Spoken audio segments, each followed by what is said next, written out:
తాకట్లో ఉన్న మీ బంగారాన్ని విడిపించి ఆ రోజు ఆన్లైన్ రేటుకి కొంటాం. Sharma gold company.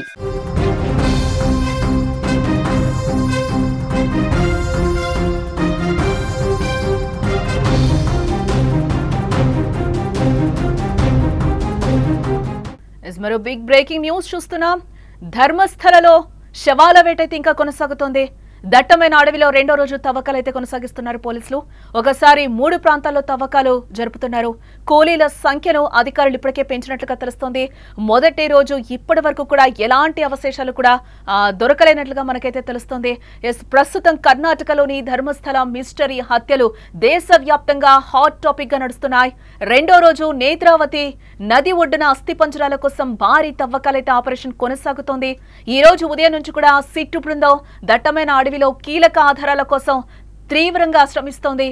నిన్న సాధారణ ప్రాంతంలో తవ్వకాలు జరుపుతూ ఉండడంతో 12 మంది కూలీలు మాత్రమే తీసుకెళ్లారు. బట్ ఈ రోజు ఒకేసారి 3 ప్రాంతాల్లో కూడా తవ్వకాలు చేపట్టినట్లుగా అయితే మనకి తెలుస్తోంది. పనులనైతే వేగవంతం చేయడానికి అధికారులు కూలీల సంఖ్యను కూడా పెంచారు. ఆ విజువల్స్ అన్ని కూడా మనం సుమన్ టీవీ స్క్రీన్ మీద ఎక్స్క్లూజివ్ గా మీకు చూపించే ప్రయత్నం అయితే చేస్తోంది. ఎవరైతే విజిల్ బ్లోయర్ ఉన్నారో తనని తీసుకొని కూడా అక్కడి నుంచి పోలీసులు వెళ్తున్నారు. తను ఏదైతే ప్లేస్ చెప్పాడో నేత్రావతి నది వద్ద అయితే రెండో రోజు పోలీసులు అయితే అక్కడ తవ్వకాలనైతే ముమ్మరం చేశారు. ఎలాంటి అవశేషాలు కూడా ఇప్పటి వరకు రెండో రోజు కూడా దొరకలేనట్లుగా, అంటే ఇప్పటి వరకు యాజ్ ఆఫ్ నౌ ఇప్పటి వరకు అయితే మనకి ఎట్లాంటి అవశేషాలు కూడా దొరకలేనట్లుగా కూడా తెలుస్తుంది. ఎక్స్క్లూజివ్ గా మీరు అక్కడ చూడొచ్చు. తను విజిల్ బ్లోయర్ నైతే ఒక సెక్యూరిటీ పర్పస్ తో ఆయన అయితే అక్కడి నుంచి తీసుకొస్తున్న విజువల్స్ అయితే మనకి క్లియర్ గా కనిపిస్తున్నాయి. ఈరోజు నేత్రావతి నది వద్ద అయితే ఈరోజు తవ్వకాలనైతే ప్రారంభించారు పోలీసులు. ఎలాంటి అవశేషాలు దొరుకుతాయి అనే వేట అయితే ప్రస్తుతం అక్కడ కొనసాగుతుంది. ఇప్పటికే టోటల్ గా మనం చూస్తే నేత్రావతి తీరంలో 8 చోట్లయితే తవ్వకాలు ప్రారంభించినట్లుగా అయితే మనకి తెలుస్తోంది. ఒకటి హైవే పక్కన 4 ప్లేసెస్ నైతే పోలీసులు గుర్తించారు. అలాగే అజికూరు వెళ్లే దారిలో ఒకటి ఉన్నట్లుగా కూడా ఎవరైతే ఆయన ఉన్నాడో విజిల్ బ్లోయర్ చెప్పడం జరిగింది. దాంతో పాటుగా కన్నడిలో అయితే 2 స్పాట్స్ ని గుర్తించారు. టోటల్ గా 15 ప్లేసెస్ లో అయితే ఈ తవ్వకాలు జరపబోతున్నట్లు కూడా మనకి తెలుస్తోంది. అలాగే ఇక్కడ పాతి పెట్టాను ఈ 15 ప్లేసెస్ లో అనేది కూడా పారిశుద్ధ్య కార్మికుడైతే వాళ్ళకి పోలీసులకి చెప్పడం జరిగింది. ఏ ప్లేసెస్ లో పాతి పెట్టాను అనే దీంట్లోనే ఈ రోజు పోలీసుల బృందం అయితే ఈ రోజు అక్కడంతా కూడా తనిఖీలు చేస్తున్న విజువల్స్ అయితే మనకి కనిపిస్తున్నాయి. అక్కడి నుంచి అయితే అందరూ కూడా ఆ విజిల్ బ్లోయర్ ఎవరైతే పారిశుద్ధ్య కార్మికుడు ఉన్నాడో తనని కూడా తీసుకుని వెళ్తూ కూడా అక్కడ విచారణ కొనసాగిస్తున్నారు. ఎక్కడ నేను శవాల్ని పాతి పెట్టానో ఆ ప్లేస్ కి వెళ్లి కూడా పోలీసులు తనని కూడా సెక్యూరిటీ దీంట్లో తీసుకువెళ్తూ కూడా అక్కడ తనిఖీలు చేస్తున్న విజువల్స్ అయితే మనకి కనిపిస్తున్నాయి. కాగా నిన్న కార్మికులు మామూలుగా నేలంతవ్వడానికి ప్రయత్నించారు. కానీ వర్షం కారణంగా అక్కడ నీరు నిలిచిపోయింది. నిన్న ముందుగా గుర్తించిన మొదటి స్థలంలో దాదాపు 15 అడుగుల వెడల్పు 8 అడుగుల లోతు వరకు కూడా తవ్వడం జరిగింది. కానీ అక్కడ ఇలాంటి అస్థిపంజర అవశేషాలు కానీ లేదా ఇతర భౌతిక ఆధారాలు కూడా కనిపించలేదని చెప్తున్నారు. అయితే సిట్టు బృందం మాత్రం ఆపరేషన్ ను ఇప్పటివరకైతే ఆపడం లేదు. తన ఆపరేషన్ అయితే కొనసాగిస్తూ ఉంది. నిజాలు బయటపడే వరకు కూడా తవ్వకాలు కొనసాగిస్తామని కూడా సిట్ అధికారులు చెప్తున్నారు. ఈ తవ్వకాల కోసం మొత్తం 12 మంది స్థానిక కార్మికులను కూడా ఇప్పటికే నియమించారు. ఇటు మొదటి రోజు తవ్వకాల్లో ఎలాంటి అవశేషాలు లభించకపోయినా కూడా సిట్టు బృందం మాత్రం పట్టు వదలటం లేదు. నిజాలు బయటపడే వరకు కూడా ఈ తవ్వకాలు జరుగుతూనే ఉంటాయని కూడా అధికారులు ఇప్పటికే స్పష్టం చేస్తున్నారు. బట్ అక్కడ కూడా ధర్మస్థలలో ఏం జరుగుతుంది అనే విషయంపై కూడా అక్కడ ప్రజల ఆసక్తిగా ఎదురు చూస్తున్నారు. అక్కడ తవ్వకాలు జరపడం కూడా కొంచెం కష్టంగా అధికారులకి మారినట్లుగా తెలుస్తోంది.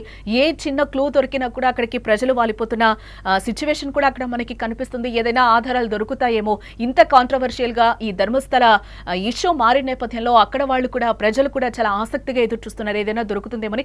ఇదే నేపథ్యంలో అక్కడ పోలీసులు కూడా అక్కడ తవ్వకాలు కానీ అక్కడ ఏదైనా చేయాలి అన్న కూడా ఆపరేషన్స్ కొంచెం కష్టతరంగా మారింది. అక్కడ ప్రజల్ని కూడా కంట్రోల్ చేయాలంటే చాలా ఇబ్బందికరంగా ఉంది అని కూడా పోలీసులు చెప్తున్న సిచ్యువేషన్స్ అయితే మనకు కనిపిస్తున్నాయి. ఈ రోజు ఉదయం 11 గంటల ప్రాంతంలో కూడా సిట్టు బృందం సాక్షి ఫిర్యాదుదారులతో కలిసి నేత్రావతి స్నాన ఘట్టాలకైతే చేరుకుంది.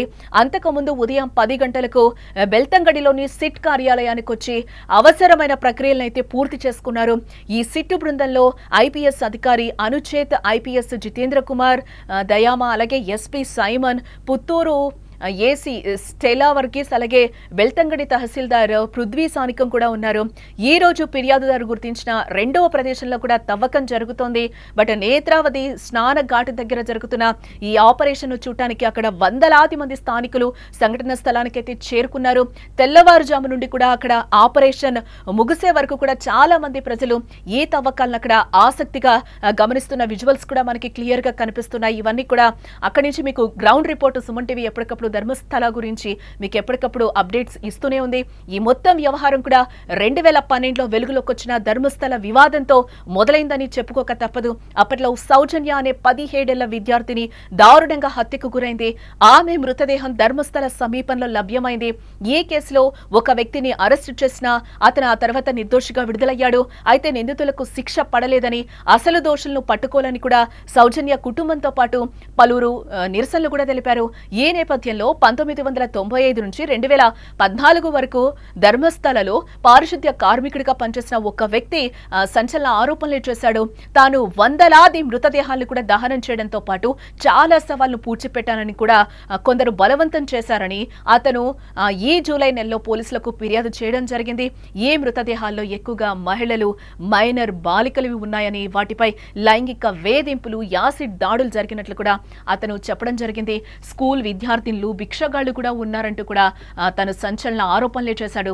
ఈ పూడ్చిపెట్టే ప్రక్రియను రహస్యంగా చేయాలని కూడా తనని చాలా సార్లు బెదిరించారు అని కూడా తను చెప్తున్నాడు. నేను ఒక వెనుకబడ్డ వర్గం కులానికి చెందినవాడు, అందుకే నన్ను బెదిరించారు అని కూడా తను చాలా సందర్భాల్లో చెప్పాడు పోలీసులకు. అలాగే నేత్రావతి నది ఒడ్డున మొత్తం 15 ప్రాంతాలను అతను ఇప్పటికే గుర్తించినట్టుగా చెప్పాడు. ఆ 15 ప్లేసెస్ కూడా మీకు ఇంకోసారి నేను చెప్పే ప్రయత్నం చేస్తాను.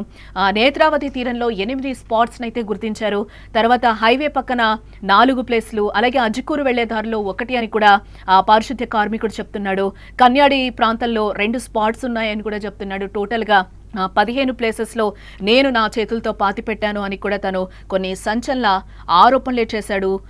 అలాగే ఈ ధర్మస్థలలో ప్రత్యక్షంగా సుమన్ టీవీ ద్వారా మీరు చాలా విజువల్స్ని మీకు అందించే ప్రయత్నం చేస్తుంది. అలాగే మీకు గ్రౌండ్ రిపోర్ట్ని కూడా ఎప్పటికప్పుడు ధర్మస్థల ఇష్యూకి సంబంధించి కూడా అప్డేట్స్ ఇప్పటి వరకు కూడా మీకు సుమన్ టీవీ అందిస్తూనే ఉంది. ఎస్, డెడ్ బాడీస్ని వెతికే పనిలో అక్కడ అందరూ కూడా ఈరోజు పోలీసులు 2వ రోజు నిమగ్నమైన పరిస్థితులు అయితే మనకి కనిపిస్తున్నాయి. ఇదే నేపథ్యంలో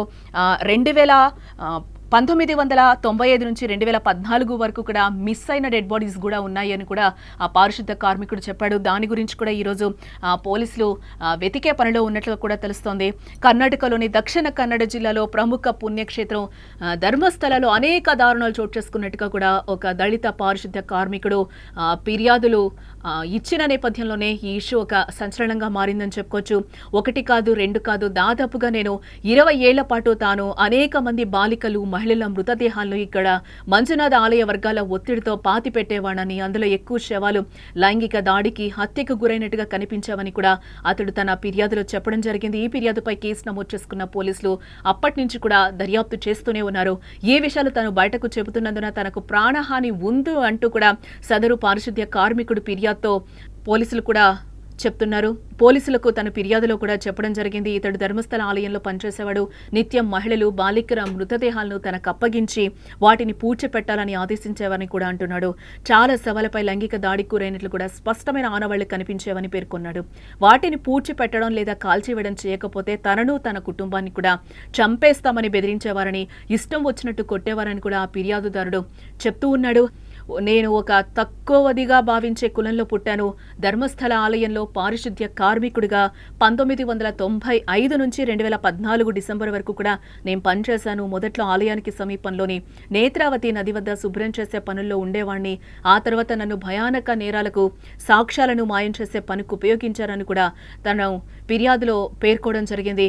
ఆ బాధాకర హత్యలు, తనపై జరిగిన భౌతిక దాడుల జ్ఞాపకాలను భరించలేక ఈ విషయాన్ని వెల్లడిస్తున్నానని కూడా తను చెప్పడం జరిగింది. అనేక మంది పురుషులను, మహిళలను, బాలికలను లైంగిక దాడి చేసి చంపిన ఘటనలపై తక్షణమే దర్యాప్తు చేయాలని కూడా అతడు ఆ ఫిర్యాదులో కోరడం జరిగింది. తన కుటుంబంతో సంబంధం ఉన్న ఒక బాలిక, సూపర్వైజర్లతో లింక్ ఉన్న ఒక వ్యక్తి తనపై లైంగిక దాడి చేశాడని చెప్పిన తర్వాత 2014లో తాను ధర్మస్థలి వదిలి పారిపోయానని, పొరుగు రాష్ట్రంలో బతుకుతున్నానని, తరచూ ఇల్లు మార్చేవానని కూడా అతడు చెప్తున్నాడు.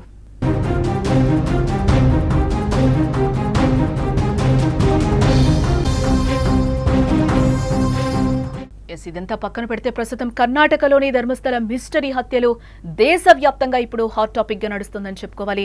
రెండో రోజు నేత్రావతి నది ఒడ్డున అస్థిపంజరాల కోసం భారీ తవ్వకాలు ఆపరేషన్ అయితే కొనసాగుతుందని చెప్పుకోవాలి.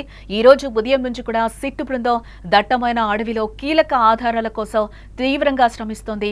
నిన్న సాధారణ ప్రాంతంలో తవ్వకాలు జరుపుతూ ఉండడంతో 12 మంది కూలీలను మాత్రమే తీసుకెళ్లడం జరిగింది. అయితే ఈ రోజు ఒకేసారి కూడా 3 ప్రాంతాల్లో తవ్వకాలు చేపట్టినట్లుగా అయితే మనకు తెలుస్తోంది. పనులను వేగవంతం చేయడానికి అధికారులు కూలీల సంఖ్యను కూడా పెంచడం జరిగింది. కాగా నిన్న కార్మికులు మామూలుగా నేలనైతే తవ్వడానికి ప్రయత్నించారు. కానీ వర్షం కారణంగా నీరంతా అక్కడ నిలిచిపోయింది. నిన్న ముందుగా గుర్తించిన మొదటి స్థలంలో దాదాపుగా 15 అడుగుల వెడల్పు అలాగే 8 అడుగుల లోతు వరకు కూడా తవ్వడం జరిగింది. కానీ అక్కడ ఎలాంటి అస్థిపంజరాలు అవశేషాలు కానీ లేదా ఇతర భౌతిక ఆధారాలు కూడా కనిపించలేదని తెలుస్తోంది. అయితే సిట్టు బృందం మాత్రం ఆపరేషన్ ను ఆపడం లేదు, కొనసాగిస్తూ ఉంది. నిజాలు బయటపడే వరకు కూడా ఈ తవ్వకాలు కొనసాగిస్తామని కూడా స్పష్టం చేస్తోంది. ఈ తవ్వకాల కోసం మొత్తం 12 మంది స్థానిక కార్మికులను అయితే నియమించడం జరిగింది అధికారులు. మొదటి రోజు తవ్వకాల్లో ఎలాంటి అవశేషాలు కానీ లభించకపోయినా సిట్టు బృందం మాత్రం పట్టు వదలటం లేదు. నిజాలు బయటపడే వరకు కూడా ఈ తవ్వకాలు జరుగుతూనే ఉంటాయంటూ కూడా అధికారులు ఇప్పటికే స్పష్టం చేసిన విషయం మనకు తెలిసిందే. అందులో భాగంగానే రెండో రోజు అక్కడ అవశేషాల కోసం తవ్వకాలు అయితే ప్రారంభించారు. మరింత మంది కూలీలను అయితే ఈ రోజు పెంచడం జరిగింది. బట్ మొన్న జరిపిన తవ్వకాల్లో అయితే ఎటువంటి అవశేషాలు అయితే ఇప్పటి వరకు బయటపడలేదు అని కూడా అధికారులు చెప్తున్నారు. ఈ రోజు ఏమైనా దొరుకుతాయేమో అని చెప్పి ఆ పారిశుద్ధ కార్మికుడు ఏదైతే ఎక్కడైతే ఒక స్పాట్ చెప్పాడో నేత్రావతి నది వద్దకైతే ఈ రోజు అదే విచారణ కొనసాగించేందుకు అక్కడికి వెళ్లారు. ఇందులో భాగంగానే నేత్రావతి నది వద్ద అయితే తవ్వకాలైతే ప్రారంభించారు కొంతమంది కూలీలతో. ఈ రోజు ఉదయం 11 గంటల ప్రాంతంలో సిట్టు బృందం సాక్షి ఫిర్యాదుదారులతో కలిసి నేత్రావతి స్నానఘట్టాలకైతే చేరుకుంది. అంతకుముందు ఉదయం 10 గంటలకు బెల్తంగడిలోని సిట్ కార్యాలయానికి వచ్చి అవసరమైన ప్రక్రియలైతే పూర్తి చేసుకున్నారు వారు.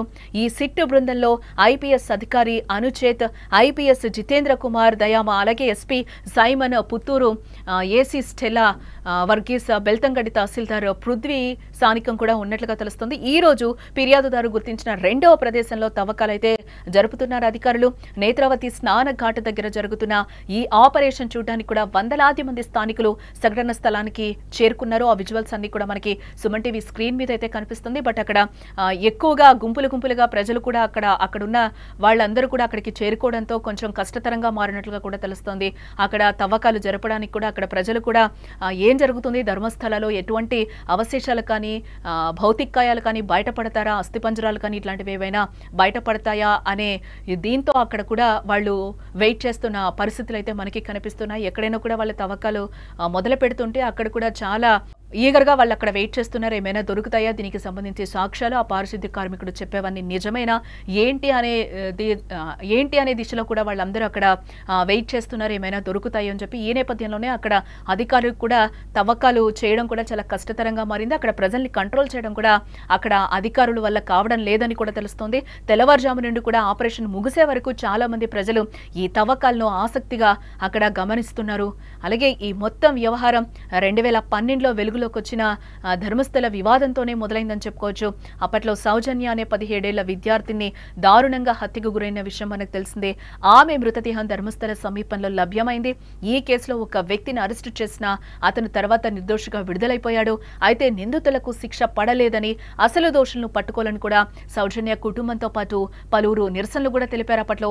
ఈ నేపథ్యంలో 1995 నుంచి 2014 వరకు కూడా ధర్మస్థలిలో పారిశుద్ధ్య కార్మికుడిగా పనిచేసిన ఒక వ్యక్తి సంచలన ఆరోపణలు చేయడం ఇప్పుడు గమనార్హం.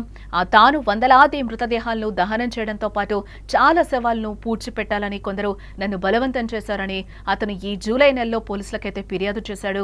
ఈ మృతదేహాల్లో ఎక్కువగా మహిళలు, మైనర్ బాలికలవి ఉన్నాయి.